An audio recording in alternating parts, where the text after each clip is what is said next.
Racist cops arrest a black janitor. Wrongfully, minutes later, FBI agents storm their station. The fluorescent lights buzzed in the cramped holding area of the Bentonville police station, casting a harsh glow on the concrete floor. Calvin Harris, a 54-year-old black man with a lean frame and a quiet intensity, sat on a metal bench in a holding cell, his janitor's uniform slightly rumpled from the scuffle that had landed him here. His hands were cuffed, but his eyes were steady, scanning the room with the precision of a man who'd seen worse. Outside the cell, two white officers, Sergeant Tom Whitaker, mid-40s, with a smug grin, and Officer Jake Malone, younger and twitchy, leaned against a desk chuckling over their easy catch. To them, Calvin was just a janitor who'd stepped out of line. They had no idea who they'd just crossed. Bentonville, a small town in northern Georgia, was a place where time seemed to move slower, but old prejudices lingered like humidity. The town prided itself on its community values, but for its black residents, those values often meant suspicion and scrutiny.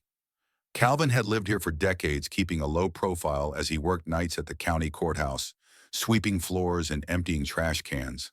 But his unassuming demeanor hid a past and a present that would soon turn this sleepy station upside down. The trouble had started earlier that evening outside the courthouse. Calvin had been finishing his shift hauling a trash bin to the dumpster when Whitaker and Malone pulled up in their cruiser. They'd been called about a suspicious individual lurking near the building, a vague tip that reeked of racial profiling. Calvin in his Navy janitor's uniform fit their mental checklist. Without asking questions, Whitaker had barked, "Hands where I can see 'em." Calvin complied, his voice calm. "I work here, I'm just taking out the trash." Whitaker scoffed, stepping closer. "Work here, sure, buddy. Let's see some ID." Calvin reached for his wallet, but Malone, eager to assert himself, grabbed his arm, twisting it behind his back. "Don't get cute." Malone snapped, slamming Calvin against the dumpster. The cuffs clicked on cold and tight as Whitaker radioed in, "Got a trespasser, bringing him in." Passers-by, a white couple walking their dog, a delivery driver unloading boxes, watched from a distance, their silence, a tacit endorsement of the officer's actions. The couple whispered, "He shouldn't be out here this late," the driver muttered. "Probably up to no good to them." Whitaker and Malone were upholding order, and Calvin was just a black man in the wrong place at the wrong time. No one questioned the arrest, not even when Calvin repeated, "I'm an employee, check with the courthouse." Now in the holding cell, Calvin sat quietly, his mind racing, but his face unreadable. He'd been through too much in his life: Vietnam undercover ops, high-stakes missions, to panic over a couple of small-town cops. But the humiliation stung a reminder of how little had changed since his youth. He thought of his daughter Maya, a college freshman who'd grown up hearing his stories, but never seen him like this. He'd shielded her from the worst of the world's biases, but tonight those biases had found him. Whitaker leaned against the cell bars, his grin widening. "You're in deep now, janitor," he said, the word laced with contempt. "Trespassing, resisting arrest, gonna be a long night for you." Malone, flipping through a clipboard, chuckled. "Should have stayed in your lane, man. Courthouse ain't your playground." Calvin met Whitaker's gaze, his voice low but steady. "You didn't check my ID. You didn't call my supervisor. You assumed I was a criminal because of how I look. That's your mistake, not mine." Whitaker laughed, a harsh bark that echoed in the small station. "Mistake? The only mistake here is you thinking you can talk back to me." He turned to Malone, jerking a thumb at Calvin. "This guy's got some nerve, huh? Thinks he's somebody." The other officers in the station, a receptionist typing at a desk, a rookie sipping coffee, snickered their amusement, a wall of complicity. To them, Whitaker was the boss, his word law. Calvin was just another arrest, another story to laugh about over beers. The station's front desk phone rang, but the receptionist ignored it too. Caught up in the officer's banter, Calvin's eyes flicked to the clock, 9:47 p.m. He knew what was coming. He'd made a call from his cell phone before the officers confiscated it. A brief message to an old colleague, Bentonville PD trouble. The response had been immediate. On our way, Calvin leaned back, his cuffed hands resting on his knees, and waited. The station's air grew heavier as Whitaker and Malone continued their taunts. "Bet you've got a rap sheet a mile long," Malone said, scrolling through a database on his computer. Let's see what else we can pin on you. Whitaker leaned closer to the cell, his voice dropping to a mocking whisper. Nobody's coming for you, janitor. You're all alone. Calvin didn't flinch. You sure about that? He asked, his tone almost conversational. The question hung in the air, unsettling Whitaker for a moment, but he brushed it off, turning to the rookie. Get me some coffee, kid. This guy's boring me. The rookie nodded, but before he could move, the station's front doors slammed open with a force that rattled the windows. 3 FBI agents stormed in their dark suits, crisp their badges gleaming under the fluorescent lights. The lead agent, a black woman in her 40s named Special Agent Denise Powell, held up her ID, her voice cutting through the room like a blade. FBI. Where's Calvin Harris? The station froze. Whitaker's coffee mug slipped from his hand, shattering on the floor. Malone's clipboard clattered onto the desk, his face paling. The receptionist gaped, her phone still ringing, unanswered. A detained teenager in another cell arrested for shoplifting let out a low whistle, his phone already out, recording through the bars. The rookie backed against the wall, his eyes wide. Calvin stood, his cuffs clinking, as he stepped toward the cell bars. Right here, Denise?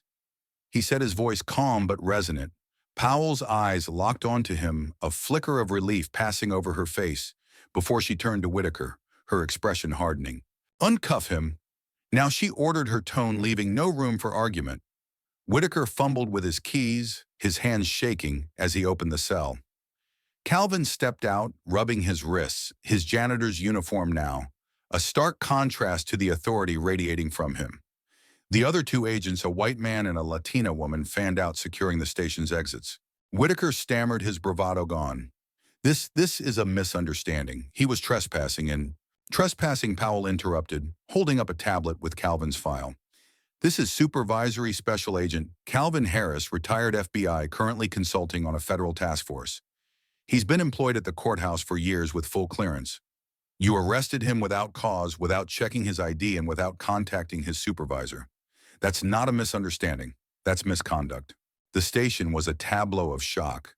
The receptionist covered her mouth, the rookie sank into a chair, and the teenager's video kept rolling, capturing every word Malone tried to speak, but Powell silenced him with a look. We have your body cam footage? Officer Malone, it shows you assaulting Agent Harris without provocation, and you, Sergeant Whitaker, failed to follow protocol. You're both under investigation. Calvin stepped forward, his gaze sweeping over the officers. You saw a black man in a janitor's uniform and decided I was a criminal. He said, his voice steady but burning with restrained anger. You didn't ask questions. You didn't check facts. You laughed while you cuffed me, and you? He turned to the receptionist and the rookie. You went along with it. You let prejudice call the shots. The room was silent, the weight of his words sinking in. The teenager, still filming, whispered, Damn, he's a legend. The receptionist looked down, tears in her eyes. The rookie muttered, I didn't know, but the excuse sounded hollow. Powell handed Calvin his confiscated phone and wallet, her voice softening. You okay, Cal? He nodded, a small smile breaking through.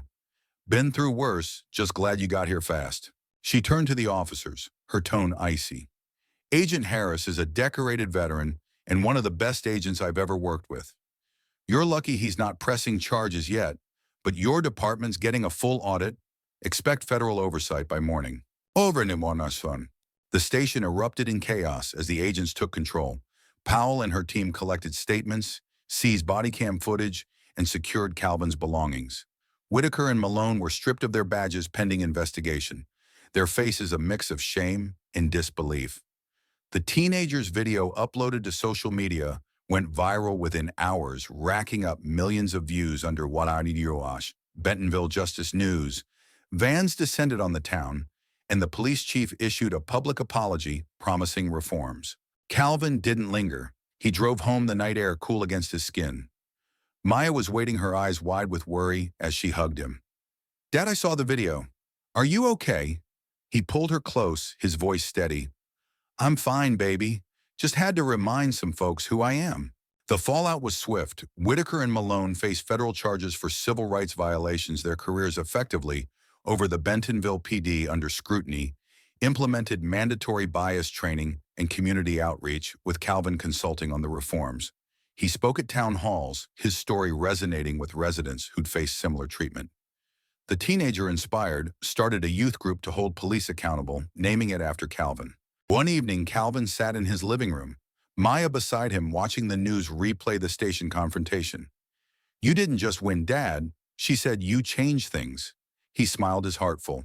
"We changed things. Maya, all of us." He thought of the officer's laughter, the station's silence, the agent's arrival.